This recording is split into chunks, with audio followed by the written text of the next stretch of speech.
안녕하십니까. 복음 말씀 좀 전하고요. 또 시간이 되면 또 다른 말씀을 이렇게 또 같이 나누도록 하겠습니다. 의자가 좀 늘었습니다. 그죠? 네, 조금 의자가 불편한 부분도 있는 것 같은데요. 불편하시면 우리 형제님들, 일꾼 형제님들께 말씀해 주셔서 이렇게 불편하시지 않도록 저희가 아이디어를 좀 내보겠습니다. 그리고 아까 이제 사회자님께서 말씀하셨는데 독감 때문에 또 여러 형제님들 자매님들도 이렇게 참석 못하신 것 같습니다. 기도해 주시고 이렇게 빨리 회복될 수 있도록 이렇게 함께 기도해 주셨으면 좋겠습니다. 그리고 우리 신용구 형제님 엊그저께 어깨 수술을 좀 받으셨어요. 그래서 이제 많이 아프셨다가 지금 이제 많이 회복되신 것 같은데요. 또 이제 쾌차되실 수 있도록 또 기도해 주시고 관심 가져주셨으면 좋겠습니다. 제가 잠깐 그 말씀을 드렸었나요? 한 2년 전인가 3년 전에 저희 야외 집회 갈 때 제가 짐을 나르다가 허리를 한번 다쳤었잖아요. 그래서 그날로 이제 병원에 가서 그 다음에 이제 시술 날짜를 잡고 이제 디스크가 돌출된 거를 이제 뭐라 해야 되죠? 지진다고 하나? 그래서 그거를 이제 하려고 했는데 그날 같이 들어오셨던 노인분이 계셨었거든요. 저희 그 병상이라고 해야 되나요? 그 뭐라 해야 되죠? 누워 있는 데를 아니 누워 있는데 같이 4인실 6인실 그걸 뭐라고 부르지? 아니요 병실인가요? 네. 그 병실에 그 수술 그날 수술 제가 이제 수술 받기로 한 저는 다음 날이었고 그날 이제 수술 받고 저녁 때 들어오신 두 분이 계셨었는데 그때 말씀드렸었어요. 한 분은 너무 아프셔가지고 거의 막 말씀도 못 하시고 계속 끙끙 앓고 계시고 한 분은 지옥도 이거보다 덜 아플 거야 이러면서 차라리 지옥에 갔으면 좋겠다 막 이제 이렇게 말씀을 정말 하셨어요. 그래서 그 말씀을 들으면서 제가 잠도 못 잤고 그래서 제가 마음에 결심을 했죠. 나는 수술 내일 안 받으리라 이렇게 해서 자고 일어났는데 좀 괜찮더라고요. 그래서 의사 선생님 보고 하루만 더 보자고 제가 하루 지나서 아프면 그때 수술 받겠다고 그랬더니 그렇게 말씀하시고 들것에 실려오시는 분들 많다 막 이러시더라고요. 그래서 그래도 하루만 더 말미를 달라고. 근데 하루 지나니까 더 괜찮더라고요. 그래서 거기서 5일 누워 있다가 이제 나왔는데 그 주님 안 믿으신 분은 차라리 지옥 가는 게 더 낫다고 말씀하시고 이거 말씀드려도 되나? 신영구 형제님께서는 엊그저께 너무 아프잖아요. 이게 생사를 찍고 거기다가 뭐 박았나? 예, 그래서 빨리 하늘나라 가고 싶다고 또 이모분을 그렇게 말씀하셨다고 하시더라고요. 너무 아프니까. 그래서 믿는 자와 믿지 않는 자의 반응이 좀 다르다. 믿지 않는 사람은 빨리 지옥 갔으면 좋겠다고 하고 왜냐면 거기가 덜 아플 것 같다는 거 하는 거죠. 또 신용이제는 너무 아프시니까 주님 나랑 가고 싶다 이렇게 말씀하신 것 같습니다. 그 복음 말씀을 전하면서 이제 그런 말씀을 드리고 싶어요. 우리가 구원 받았잖아요. 그렇잖아요, 성도님들. 근데 우리가 이 받은 구원이 형편없는 게 아니잖아요. 우리가 받은 이 구원은 우리에게 영생을 주셨을 뿐만 아니라 우리의 삶을 바꾸는 놀라운 능력이 있는 구원 아닙니까? 그렇죠. 우리는 우리의 결말을 아는 사람들입니다. 우리에게 이미 영생을 줄까 말까, 내가 영생을 취할 수 있는 것인가 없는 것인가, 이러한 하루하루 불안한 가운데서 살아가는 존재들이 아니라 우리는 확실한 믿음 가운데서 영생이 있다라는 소망 가운데 살아가는 사람들입니다. 그렇죠? 그러니까 우리는 두려울 게 없어요, 사실. 그리고 무서울 게 없죠. 아까 너무 아프면 우리는 그냥 천국 가면 되는 거예요. 그죠? 이 세상이 힘들면 그냥 극단적으로 말씀드려서 죄송합니다. 그만큼 우리는 소망이 있는 사람들입니다. 그래서 주님 앞에서 생각해 보면 우리가 못할 게 없더라고요. 세상을 두려워할 이유도 없고, 그 다음에 우리가 삶에 대해서 무엇을 마실까 먹을까 걱정할 이유가 없는 사람들이더라고요. 인생 제가 이제 좀 있으면 이제 저도 이제 60을 바라보고 있는데요. 50대 초반이긴 하지만 인생 얼마 안 남았잖아요. 저는 제 인생에서 30대, 40대 기억이 전혀 없습니다. 그냥 쌩하고 지나온 거예요. 쌩하고 지나온 거예요. 성도님, 우리 30대, 40대 또 젊은 가정들 있고 이렇게 하지만 20대도 있고 10대도 있고 그 시간이 천년 만년 있는 시간이 결코 아닙니다. 성도님들 그렇지 않으세요? 내가 60이 되실 줄 아셨어요? 70이 되실 줄 아셨습니까? 김기숙 자매님 80이 되실 줄 아셨냐고. 80 맞으세요? 70대 아니신가? 정말요? 아무튼 우리가 이렇게 시간이 금방 지나갈 줄을 누가 알고 살겠어요. 하지만 그 가운데서도 우리는 소망이 있는 사람이고 두려울 것이 없는 사람이다. 그래서 우리의 신앙이 하나님 앞에서 고민과 고통과 어려움과 두려움 속에서 지낼 필요가 정말 없다라는 생각이 듭니다. 우리의 소망이 땅에 있으면 고민해야죠. 땅에 있으면. 왜? 세상 사람들과 비교하면서 살아야 되니까. 근데 우리의 소망은 땅에 있는 사람들이 아니잖아요. 그러니까 열심을 내서 주님 오실 때까지 충성을 다해야 될 이유가 우리에게 분명히 있다고 생각합니다. 어저께 야구 보셨습니까? 야구 안 좋아하시는구나. 저도 야구는 안 좋아하는데요. 뭐 좋아가 안 좋아를 떠나서 어쨌든 TV를 틀었더니 이제 야구를 하더라고요. 한국하고 일본하고 대표는 아니고 프로야구 대표 선수들인가 봐요. 우리 차영란 자매님 고개를 끄덕여 계시는데 야구를 좋아하시는구나. 그런데 5회까지인가 저희가 3대0으로 이기고 있었어요. 근데 계속 보니까 그걸 보면서 조금 뭐라 해야 될까, 기대도 있고 이러잖아요. 이겼으면 좋겠다. 막 그렇게 두근거리면서 뭐 본 건 아니지만 그래도 이거 결과가 어떻게 될지 흥미진진하잖아요. 이겼으면 좋겠다. 또 한일전이잖아요. 다른 데랑 하는 것도 아니고. 그런데 결국은 일본한테 졌습니다. 9대 3인가 10대 3인가 뭐 이렇게 해서 결국은 졌는데요. 보는 내내 어떻습니까? 불안하잖아요. 왜? 이기는 건지 지는 건지 알 수가 없잖아요. 제가 이제 우리 군대에 있는 청년들이 있는데 제가 군대에 있었던 군대에 우리 박헌 형제도 그 같은 부대인데요. 거기에 이제 군대에 보면 학교처럼 교훈 같은 게 뭐 있어요. 거기는 뭐가 있었냐면 제가 근무하던 데는 이겨놓고 싸우자예요. 이겨놓고 싸우자. 그 말이 이해가 되죠. 그러니까 전투력이나 장비나 뭐 이런 것들을 통해서 압도해 놓고 전쟁하면 이겨놓고 싸우는 거잖아요. 우리 신앙생활 성도님들 이겨놓고 싸우는 건 아닙니까? 우리가 이길지 말지 두려워하면서 신앙생활 하십니까? 아니에요. 우리는 이미 이겨놓은 사람들입니다. 빌립보서에서 뭐라고 말씀하세요? 십자가로 승리, 빌립보서가 아니라 골로새서에서 이미 십자가로 승리하셨다라고 말씀하세요. 우리는 이미 승리한 사람들이에요. 뭘로요? 십자가의 그리스도의 피로 죄의 형벌을 이미 다 이기고 우리는 부활해서 다시 살 소망을 이미 가진 사람들, 십자가로 승리한 사람들. 로마서 말씀에 비춰보면 해방, 우리는 이미 우리나라가 해방된 것처럼 우리는 죄로부터 해방을 선포받은 사람들인 것이죠.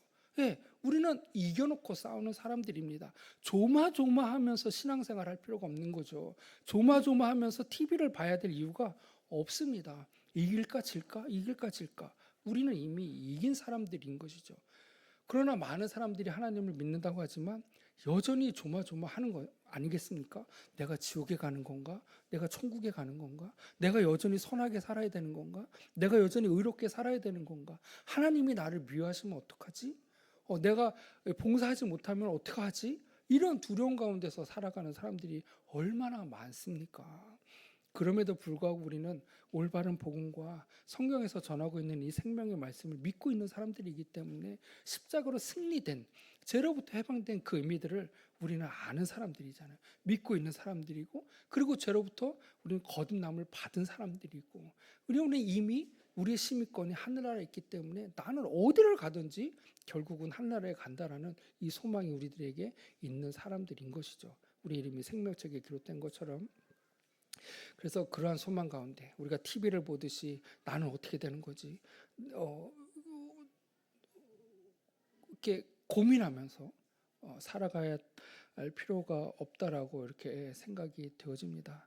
힘있게 주님 섬겼으면 좋겠습니다. 찬양도 주님 앞에서, 예배도 풍성하게. 그렇잖아요. 우리는 승리한 승전가를 부르는 사람들 아니겠습니까? 그래서 그런 의미에서 우리가 받은 구원이 십자가의 도가 미련한 자들에게는, 구원받지 않은 사람들에게는 미련한 것이지만 구원받은 우리에게는 하나님의 능력이 되는 것 아니겠습니까? 우리가 그러한 능력 가운데 살아갔으면 좋겠다라는 말씀을 한번 다시 드려봅니다. 복음 말씀 좀 드리려고 하는데요. 이제 연결해서 한번 말씀을 드려보겠습니다. 제가 비유를 또 하나 가지고 왔는데 제가 이 비유를 한 2, 30번 넘게 생각을 했어요. 이 비유를 말씀을 드릴까 말까. 이게 아무리 생각해봐도 맞지 않는데 그래도 한번 해볼까 고민 되게 많이 했는데 한번 말씀을 드려보겠습니다. 그냥 비유는 비유일 뿐, 그죠? 의미만 캐치하시고 그 부수적인 내용은 맞지 않더라도 그냥 버리실 건 버리시고 의미만 캐치하시면 좋겠어요. 저희 집 몸무게가 고장이 났어요. 그래서 제가 연초에 그 이제 1개월에 1kg씩 빼겠다라고 이제 성도님들께 선언을 했지 않습니까? 이제 1개월밖에 안 남았는데 그래서 제가 몸무게를 또 공개를 해야 되죠. 뭐 해야 되니까 제가 여기 분가에서 처음 왔을 때 몸무게가 80인가 그랬어요. 근데 1년 지니까 82인 거예요. 그래서 성도들 앞에 제가 몸무게가 82입니다. 막 어떻게 됩니까? 살을 빼야 됩니다. 막 이렇게 말씀드렸는데 지금은 88이에요. 그러니까 8년 사이에 정확히 1년에 1kg씩 는 거예요. 그래서 지금 88kg입니다. 그래서 성도님들한테 제가 올해 1kg씩 빼면 12kg가 빠지니까 88에서 11을 빼면 뭐 얼마 됩니까? 한 76대나? 뭐 그게 되겠죠. 그게 지금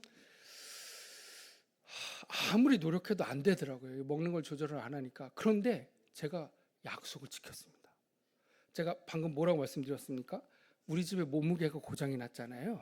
그래서 몸무게를 체중계라고 하나? 체중계를 나이키 좀 좋은 걸로 샀어요. 고장 나지 말라고 28,000원짜리 좀 좋은 걸 샀는데 그게 좋은 건지 모르겠습니다만은 딱 와서 엊그저께 몸무게를 쟀는데요. 70이 나오는 거예요. 야, 몸무게 정말 잘 샀다. 내가 체중계를 바꿨더니 바로 제 목표가 달성이 되는 거예요. 물론 이제 그것도 조금 고장 난 것일 수는 있으나 제가 뭘 말씀을 드리려고 하냐면 몸무게를 줄이는 게 사람의 능력과 힘으로 안 되더라고요. 그 몸무게를 잴 때마다 제가 느끼는 건 뭐냐면 이게 내가 노력해도 안 되는구나. 이 체중계를 볼 때마다 짐으로 느껴지는 거예요. 이게 짐으로. 그런데 어느 순간 체중계를 바뀌었더니 제 목표가 달성이 된 거예요. 이게 고장 났다고 생각하지 마시고 그래서 이게 몸무게를 바뀌었 너무 기분이 좋은 거예요. 가짜라 하더라도 이게 숫자가 75를 가르치니까 너무 고맙고 감사하더라고요.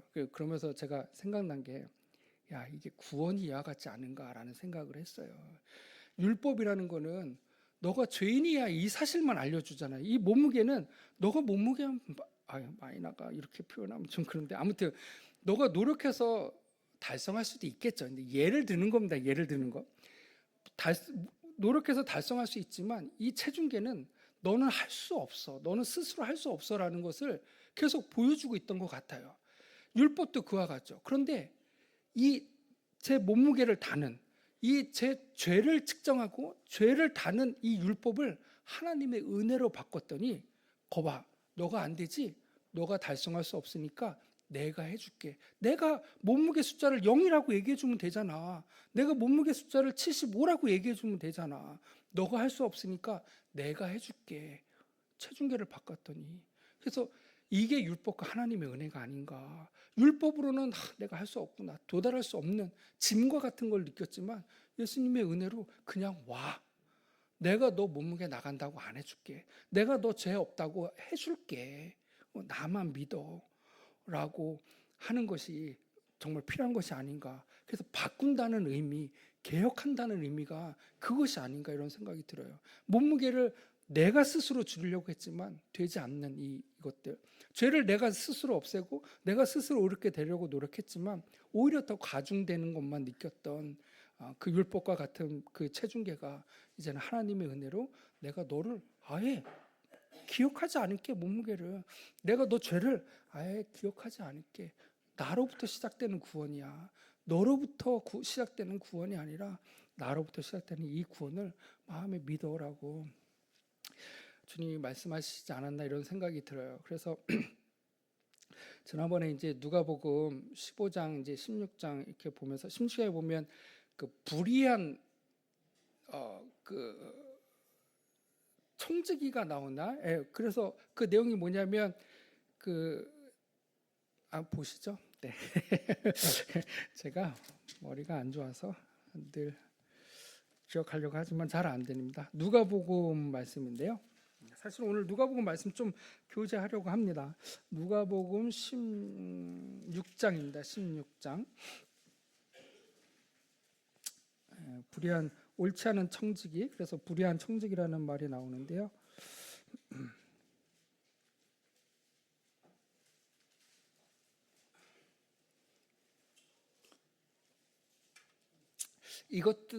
이 말씀이 사실 어렵습니다. 저에겐 너무 어렵더라고요. 누가복음 16장 이 청지기가 뭘 비유하고 있는지. 어쨌든 청지기는 불의한 청지기였었는데 그 주인이 칭찬을 했어요.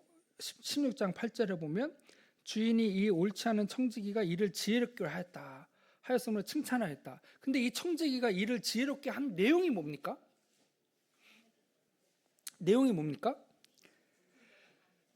계약서 내용을 바꿨어요. 그렇죠. 내가 예를 들어서 쌀 100석이 빚을 졌는데, 야, 너 일로 와서 다시 써. 50석이라고 적어. 내가 쌀 20석을 빚을 졌는데, 아니, 난 5석이라고 적어 해서 계약서 내용을 바꿨어요. 그래서 주인이 그걸 보고 지혜롭게 일을 했다고 얘기하더라고요. 이 말씀이 만약에 복음이라고 한다면 그런 말씀이 들었습니다. 우리는 율법에서 허덕이고 있는 사람들이에요. 이게 쌀 100석을 갚아야 되는, 내가 이 죄를 없이 해야 되는, 노력해서 무언가를 조금씩 내 마음에 더러운 것들을 제거해야 되는 그 가운데 있는 사람들인데, 그것은 평생 갚을 수 없는 거예요. 내 능력 밖이에요. 이 빚을 졌던 사람들은 쌀 100석을 갚을 수 있는 능력이 되지 않아요. 할 수 없는 거예요. 그냥 빚만 늘어나고 이자만 늘어나는 것이죠. 도저히 내 능력으로는 갚을 수 없는 거예요. 그래서 이 청지기가 어떻게 했습니까? 야, 그러면 계약서 내용을 바꾸면 되겠구나. 계약서 내용을 바꾸면 몸무게를 바꾼 것처럼, 체중계를 바꾼 것처럼 이 체중계로 인해서는 내가 도저히 도달할 수 없는 거예요. 내가 그 주인과 먼저 맺었던 이 계약서로는 그 빚을 갚을 수가 없어요. 그래서 그걸 지켜봤던 청지기가 그러면 그 빚을 탕감해 줘야 되겠다. 계약서를 바꾸면 되겠구나. 주님이 우리에게 계약서를 바꿔주신 거예요. 구약과 신약이 있잖아요. 구약의 약속을 통해서 의롭게 될 수 없는 거예요. 죄를 깨닫기는 하지만 하나님께로 인도할 수 있는 몽학 선생은 될지언정 그 죄를, 내가 죄 지었던 이 100석의 쌀을 탕감해 줄 수 있는 능력은 없는 것이죠. 나는 그냥 여전히 그 계약서를 보면 100석이 남아있구나. 내가 이걸 갚기가 너무 힘들다라는 걸 깨닫는 정도인 것이죠. 그런데 이 청지기가 와서 계약서 내용을 바꿔준 거예요. 신약을 통해서 예수님이 오셔서 이제는 계약서를 율법과 맺었다면 이제 나랑 계약을 맺어. 오늘 우리 잔도 마찬가지 아닙니까? 뭐라고 말씀하셨어요? 피로 세운 새 언약이다라고 말씀하셨잖아요. 히브리서 10장에도 보면 내가 너와 언약을 맺었다라고 말씀하고 계십니다. 그래서 주님은 우리와 함께 새롭게 계약서를 쓰신 거예요. 뭐라고요? 너가 갚지 마. 내가 갚아줄게. 이게 복음 아닙니까? 이 놀라운 계약서를 주님이 우리에게 쓰셨어요. 그 사실을 마음에 믿었으면 좋겠습니다. 그래서 우리 누가복음 16장 이왕에 찾으셨으니까 한 번 더 보면 16장 16절에 이렇게 쓰여 있어요. 제가 오늘 예배 드릴 때 이 말씀을 좀 인용을 했었는데요. 율법과 선지자는 요한의 때까지요. 여기서 요한이 누굽니까? 세례 요한을 얘기하고 있는 거잖아요. 그 세례 요한은 누가 온다라고 증언했어요. 요한복음 1장을 계속 읽어보면 세례 요한이 침례 요한이든 세례 요한이든 그 요한이 예수님에게 뭐라고 말씀하시냐면요. 보라, 세상 죄를 지고 가는 하나님의 어린 양이다. 2번 말씀해요. 예수님이 누구라고요? 세상 죄를 지고 가는 하나님의 어린 양이다. 그래서 이 율법과 선지자는 누구 때까지라고요? 요한이 예수님을 선포하기 전까지, 요한의 때까지예요. 그리고 요한이 누구를 선포했습니까? 예수님을 선포했죠. 자기 백성을 저희 죄에서 구원할 자, 그 예수님을 선포해서 이 율법, 우리가 그 전에 제가 이 몸무게를 줄이려고 그토록 노력했던 그 체중계, 그러나 달성할 수 없었던 그 옛날 계약서는 누구 때까지라고요? 선지자 세례 요한 때까지. 그러나 이 세례 요한이 누구를 선포합니까? 이제 예수님을 선포합니다. 그래서 그 뒤에 보니까 그 후부터는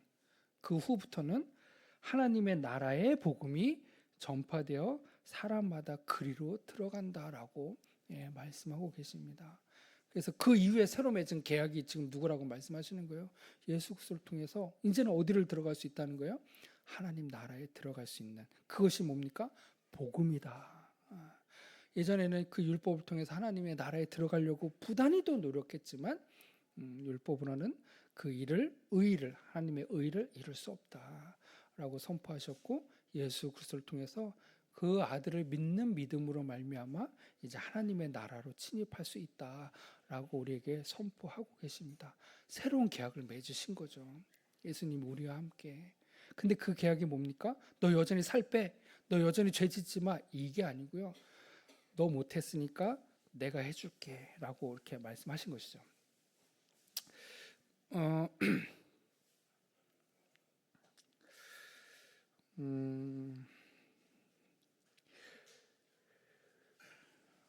우리 로마서 3장에 보면 여기다 손을 두시고 누가복음 15장을 좀 보려고 하거든요. 그래서 여기다 손을 두시고 로마서를 잠깐 보겠습니다. 로마서 3장입니다. 로마서 3장.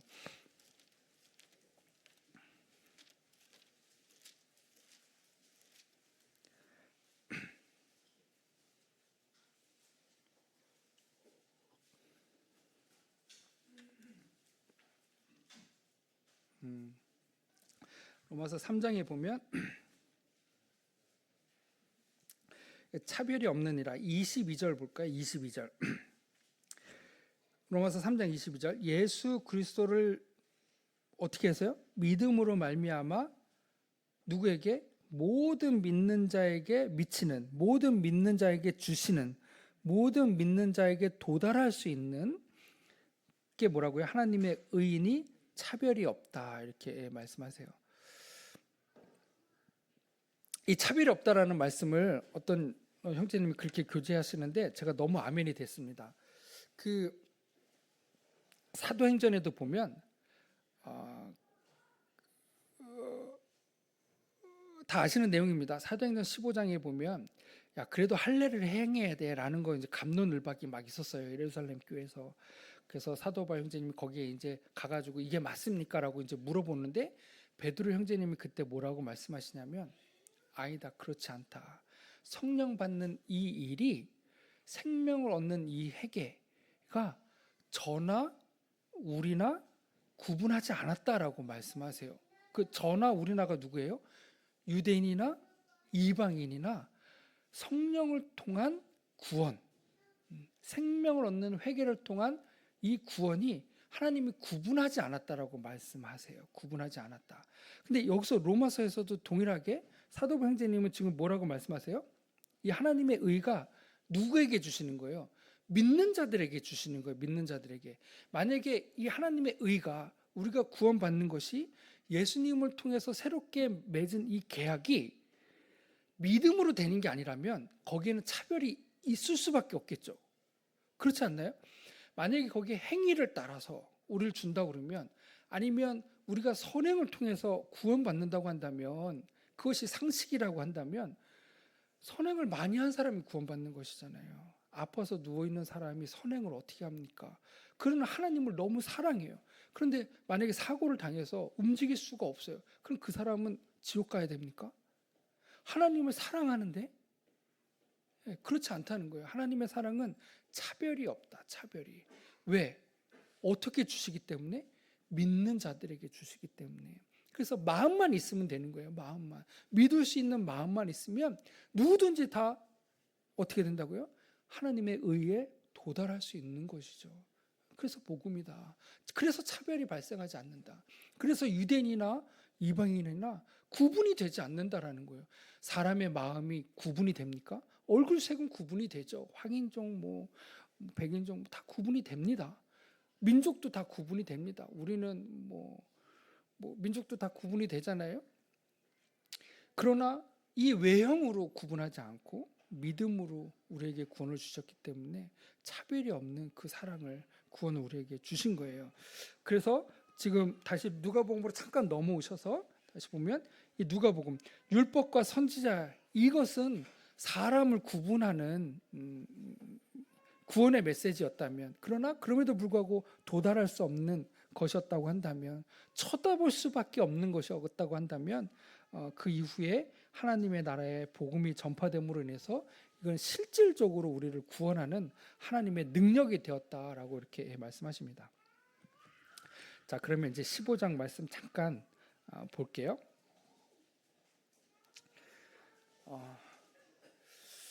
우리 김광지 씨라고 아시죠?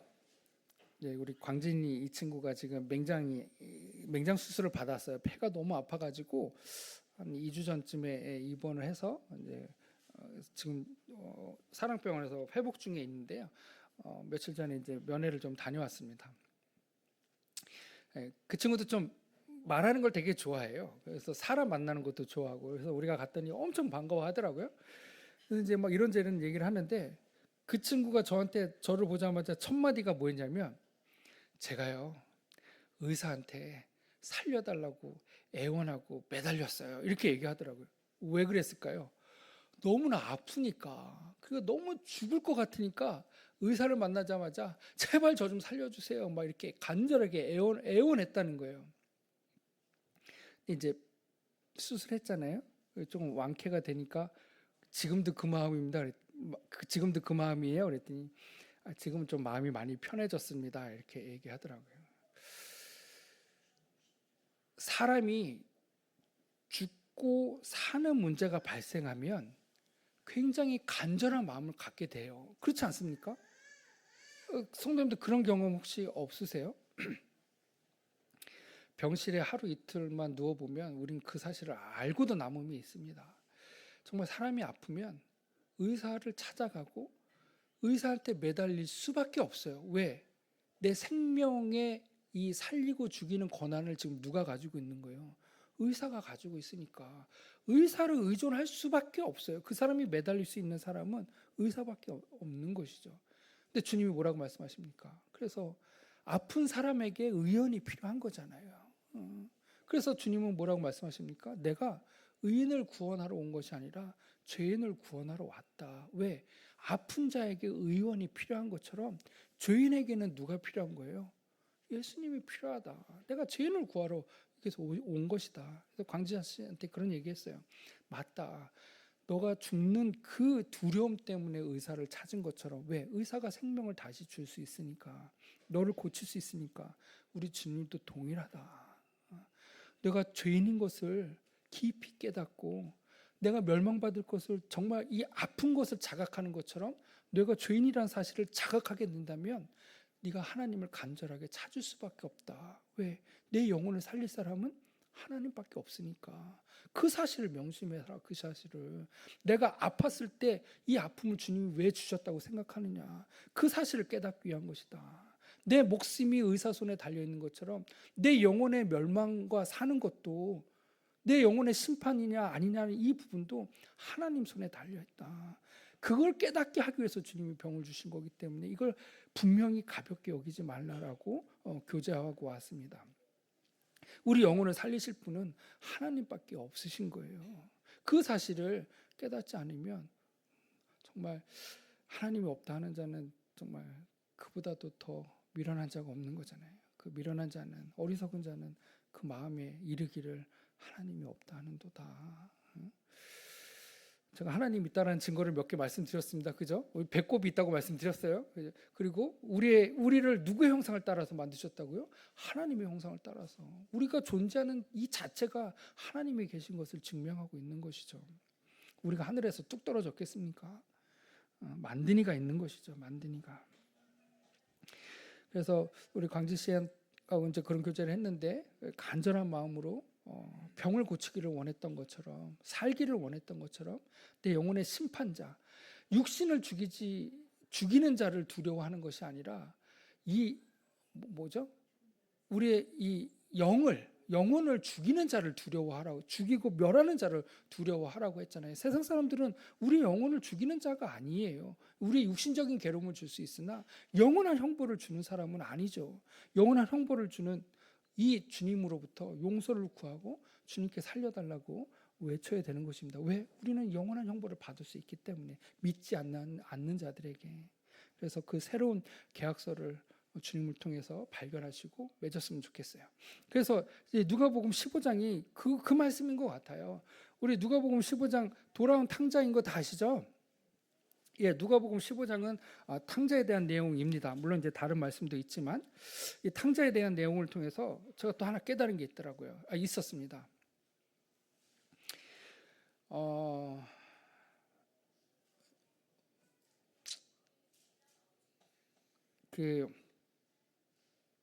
물론 이제 성경에는 죽는다라는 표현도 나오고 또 잠을 잔다라는 표현도 나오고 또 우리 창세기에 보면 이 선악과를 먹으면 정령 죽으리라고 말씀하셨잖아요. 그래서 그들이 죽었어요. 근데 실제적으로 우리는 뭐 영혼이 죽었다, 영이 죽었다, 하나님과 교제가 단절이 됐다, 뭐 이렇게 표현들을 하잖아요. 왜? 실제로 아담과 하와는 죽지 않았기 때문에, 계속 살아 있었었기 때문에 무엇이 죽었는지에 대해서 우리가 설왕설래하고 뭐 다양한 교제들을 합니다.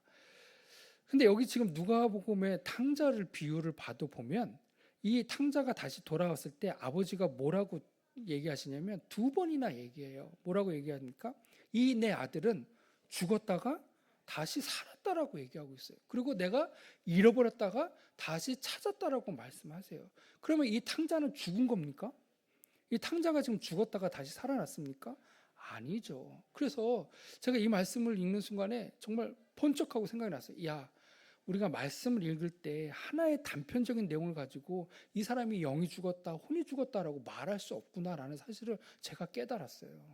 그건 너무 근시안적이고 너무 단편적인 접근이다. 이 문맥과 내용을 따라서 우리가 교제할 필요성이 있겠다는 생각이 드는 거예요. 아버지가 생각할 때 이 탕자는 죽었다가 다시 찾은 거예요. 죽었다가 살아난 그 의미는 잃어버렸다가 다시 찾았다는 의미를 비유적으로 말씀하신 거잖아요. 그걸 우리가 막 이것이 옳다 그르다라고 말해서는 안 되겠다라는 생각이 들었습니다. 그래서 이 아담과 하와도 이게 죽게 되었을 때 영이나 혼이 죽었냐 이건 모르겠어요. 그러나 이 탕자에 대한 비유로 우리가 놓고 해석해 보면 주님 하나님으로부터 우리가 잃어버린 바 됐구나라는 사실을 우리가 깨닫게 되는 것이죠. 그리고 다시 찾게 됐을 때 내가 죽었던 것처럼 만날 수 없었던, 그러나 다시 깨달아 알고 돌아왔을 때 주님은 살아났다라고 말씀하시는 것이죠. 그 죽었다가 살아났다는 표현을 이 탕자는 어떻게 자기 입으로 고백하고 있냐면 이렇게 얘기하고 있습니다. 누가복음 15장 17절 볼까요? 누가복음 15장 17절입니다.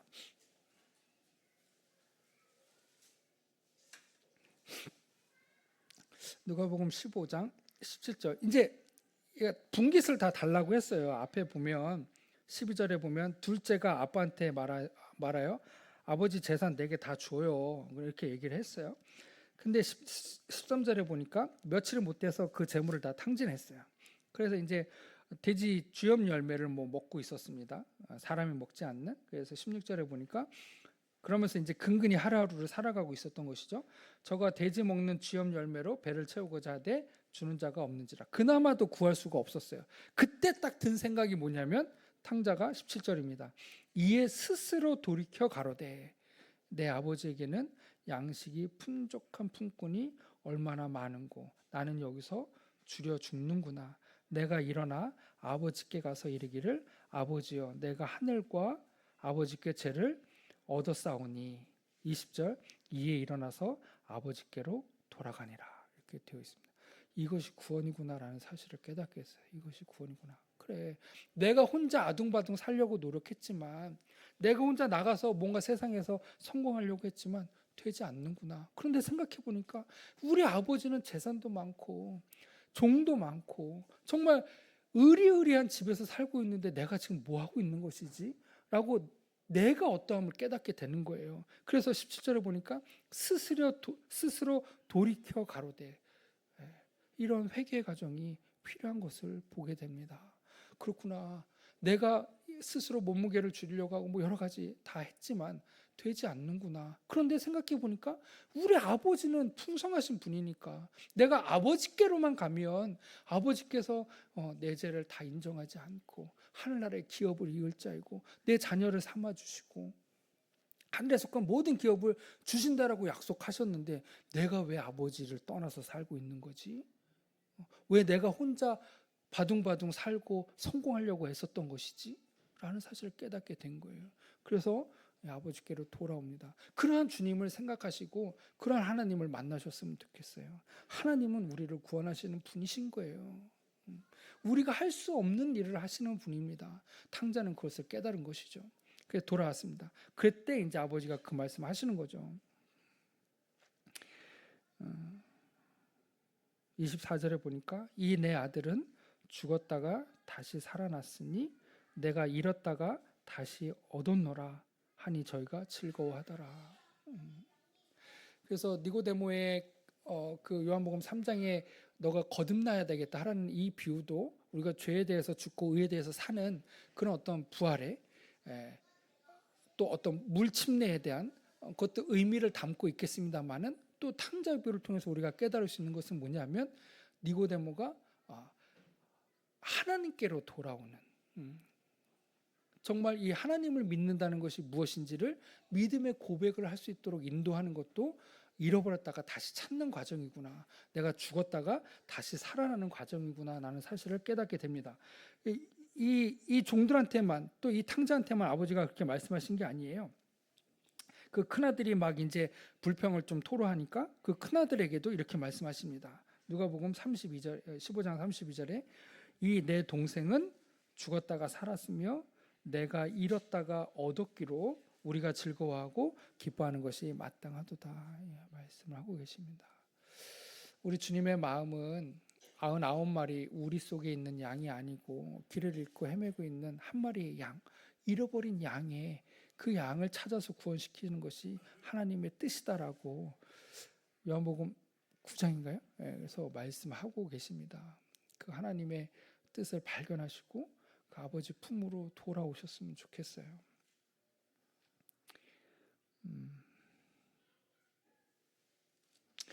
네, 그래서 우리 사도행전 말씀을 잠깐 보고 복음은 좀 마무리해 보겠습니다. 사도행전 11장입니다. 11장.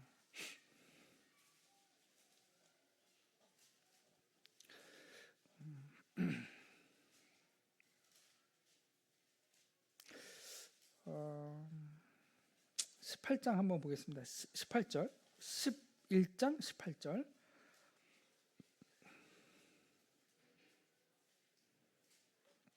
저희가 이 말을 듣고 잠잠하여 하나님께 영광을 돌려 가로되 그러면 하나님께서 이방인에게도 생명을 얻는 회개를 주셨도다 이렇게 말씀하세요. 이 탕자가 보여줬던 이 회개, 이 탕자가 보여줬던 이 깨달음은 복음과 비유해서 보면 그 회개를 통해서 아버지 품으로 돌아오는 그 과정에 생명이 있었던 것을 보게 돼요. 그래서 우리가 주님 앞에 돌아오면 당연히 생명을 얻는 것이죠. 왜?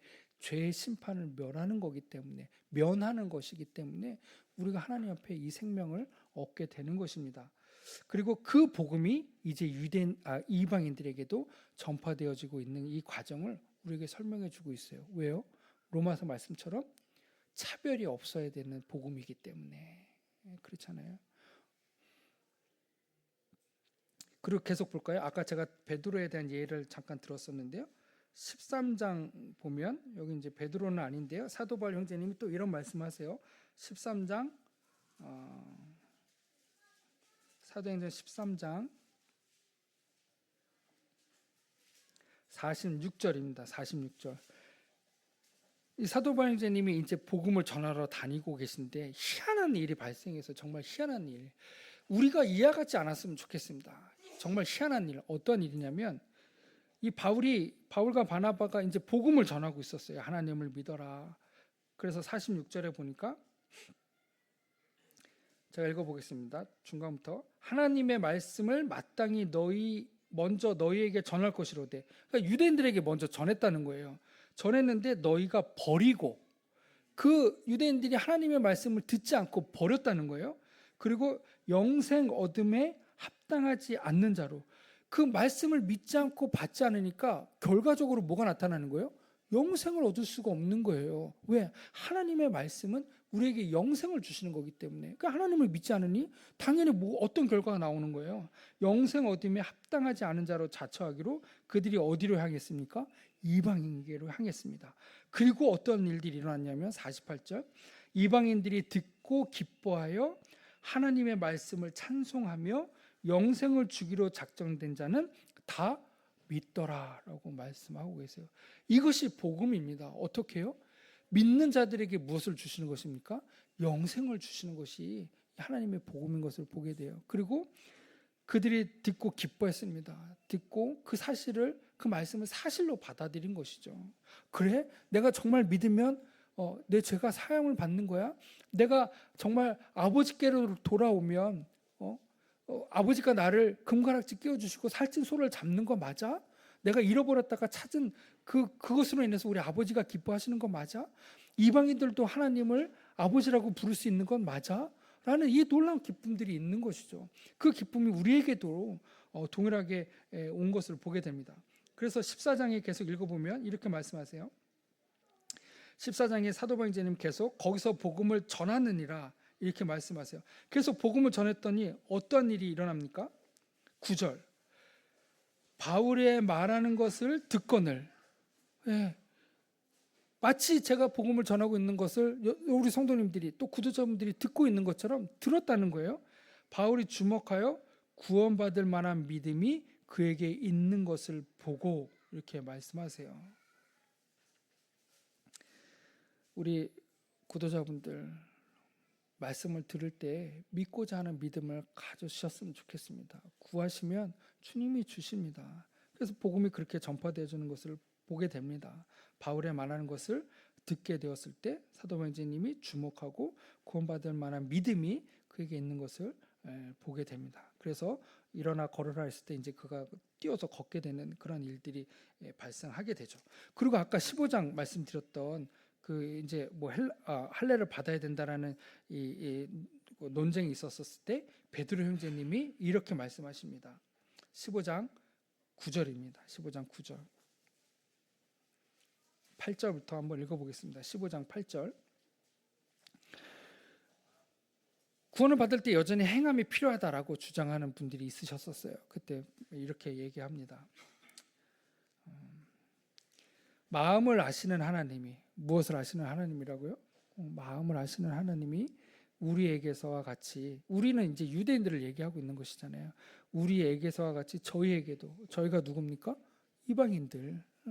이방인들에게도 무엇을 주셨어요? 성령을 주어서 증거하시고 믿음으로, 행함이 아니라, 족보가 아니라, 다윗의 자손이 아니라 믿음으로 저희 마음을 깨끗이 하사 저희나 우리나 분간하지 아니하셨느니라. 그래서 11절, 우리가 저희와 동일하게, 차별이 없으신 주님의 복음과 사랑입니다. 우리가 저희와 동일하게 주 예수의 무엇으로요? 은혜로 구원을 받는 줄을 믿노라 하노라. 이렇게 사도 바울님이 고백하고 있습니다. 굉장히 놀라운 말씀입니다. 놀라운 말씀. 구분하지 아니하시고 마음을 보시는 하나님 앞에 믿음으로, 은혜로 말미암아 믿음으로 구원받는 것을 베드로 형제님도 동일하게 이렇게 기록해 놓았습니다. 그 믿음을 소유하시기를 바라는 마음이 있습니다. 21분인데요. 2, 3분만 좀 더 쓰겠습니다. 이제 하나님을 아는 것에 대해서 좀 말씀을 드렸어요. 우리 교회에서 많은 일들을 하시잖아요. 성도님들 봉사하시죠. 그리고 보이지 않는 곳에서 희생하시잖아요. 왜 그러십니까? 왜 그렇게 하십니까? 사람들 눈에 잘 보이려고 그렇게 하시는 거 아니시잖아요. 그죠? 사람이 보든 안 보든 누가 나를 보고 있기 때문에, 주님이 나를 보고 있기 때문에 내가 정직한 양심과 선한 양심으로 살아가기를 원하는 믿음을 우리가 가지고 있는 것입니다. 그렇잖아요? 그래서 우리는 누가 보든 안 보든 아니면 누가 칭찬하든 칭찬하지 않든 하나님께서 하나님께 옳다 인정함을 받기를 원하는, 그리고 칭찬하시는 분은 하나님이시기 때문에 우리가 하나님 앞에서 선한 양심과 정직한 마음을 가지고 신앙생활을 하는 것이죠.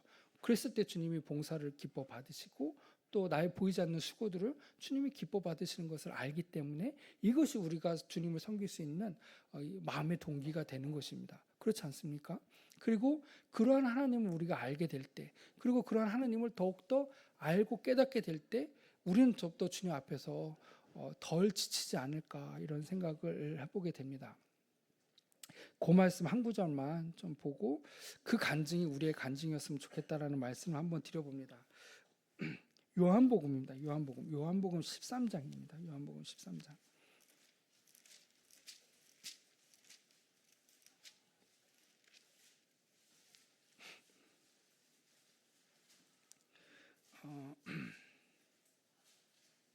그 베드로후서 말씀 그때 잠깐 인용하면서 베드로 형제님이 우리를 부르신 목적, 우리를 택하신 목적, 그 다음에 하나님을 알므로 말미암아 경건과 또 어디에 속한 것이죠? 생명과 경건에 속한 것들을 우리에게 알게 하시고 주셨다라고 말씀하세요. 그래서 생명과 경건에 속한 게 무엇인지, 그리고 우리를 부르신 목적이 무엇인지, 그리고 우리를 택하신 목적이 무엇인지를 더 많이 알수록 우리는 생명과 경건에 거할 수 있겠죠. 그것이 이론적으로 존재하는 것이 아니라 우리 삶 속에 내재화되어서 우리가 그것들을 실천할 수 있는 믿음의 큰 힘이 될 것입니다. 그래서 예수님이 지금 요한복음 13장에서 이 말씀을 하시더라고요. 13장 7절입니다. 7절. 제자들의 발을 씻기셨어요. 제자들의 발을 씻기시면서 이 말씀을 하시는 거예요. 요한복음 13장 7절입니다. 예수께서 대답하여 가라사대 내가 하는 것을 내가 이제는 알지 못하나 이후에는 알리라라고 말씀하고 계십니다. 지금은 알지 못하지만 나중에 안다는 거예요. 무엇을요? 무엇을? 제자들의 발을 씻기신 것을. 왜 주님이 그렇게 하셨는지 지금은 모른다는 거예요. 언제 합니까? 우리가 성령으로 거듭날 때. 그 성령님의 조명하심과 성령님의 가르치심이 있는 것이죠.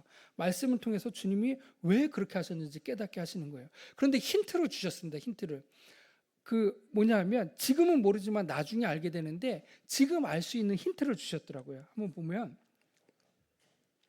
12절입니다. 12절. 저희 발을 씻기신 후에 옷을 입으시고 다시 앉아 저에게 이르시되 내가 너에게 행한 것을 너희가 아느냐라고 물어보세요. 아까도 지금은 모르지만 나중에 안다라고 말씀하시고 또 계속해서 내가 지금 제자들의 발을 씻긴 거, 너희들의 발을 씻긴 것을 내가 왜 했는지 너희가 아느냐라고 이렇게 물어봤어요. 근데 계속해서 예수님이 뭐라고 말씀하시냐면 너희가 나를 뭐라고 부릅니까? 선생이라 또는 주라 하니 너희 하는 말이 옳도다. 내가 주와 선생이다. 그런데 주와 선생이신 이 예수님이 지금 뭐라고 말씀하십니까? 14절. 내가 주와 또는 선생이 되어 너희 발을 씻기셨으니 너희도 서로 발을 씻기는 것이 뭐라고 말씀하십니까?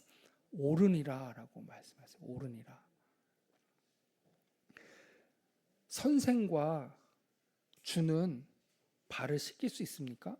발을 씻길 수 없어요. 네. 발을 씻길 수 없죠. 선생이 어떻게 제자들의 발을 씻깁니까? 할 수 없어요. 주님이 종들의 발을 씻깁니까? 할 수 없어요. 그건 종이 하는 거예요. 근데 주님은 그렇게 하셨다라는 거예요. 너 그 의미를 지금 모르지? 당연히 모르죠. 왜? 사람의 상식으로 생각했을 땐 불가능한 것이죠. 지위와 체면이 있고 또 어떤 레벨이 있는데 어떻게 그걸 해요? 사람의 상식으로는 할 수 없는 거예요. 지금은 모르지. 그러나 십자가에 달리신 주님, 그리고 그것을 믿음으로 인해서 구원받은 성도들에게 주신 성령님을 통해서 주님이 왜 그렇게 하셨는지. 왜요? 주님은 사랑이시기 때문에, 주님은 섬기는 자이시기 때문에, 주님은 낮은 곳에 계신 주님이기 때문에 그 주님을 알라는 거죠. 그렇지 않습니까? 그 주님을 알게 될 때 우리도 섬길 수 있다는 거예요. 우리도 제자들의 발을 섬길 수 있다는 것이죠. 예수님이 하셨던 것처럼. 그러한 주님을 우리가 믿는 사람들 아닙니까? 우리가 그러한 주님을 믿고 있다고 하면서 그 고린도전서 말씀처럼 칭찬받기를 좋아하고 그들은 높은 자리에 앉기로, 그 일들을 우리가 행할 수 없다는 거예요. 그건 주님을 알지 못한다는 것이죠. 17절 말씀입니다. 17절. 너희가 이것을 알고 행하면 복이 있으리라.